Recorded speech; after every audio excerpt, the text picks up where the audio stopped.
এরশাদের সাথে শেখ হাসিনার সাথে আরো কিছু দল নির্বাচনে অংশগ্রহণ করেছে।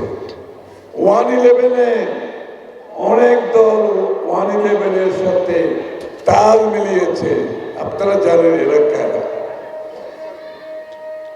কিন্তু বেগম খালেদা জিয়া করেন নাই, বিএনপি করে নাই। তাই আজকে বিএনপি বাংলাদেশের সবচেয়ে জনপ্রিয় দল, সবচেয়ে জনপ্রিয় দল বিএনপি আজকে এই জন্য, এই কারণে আপনাদের হৃদয়ে স্থান করে দিয়েছে।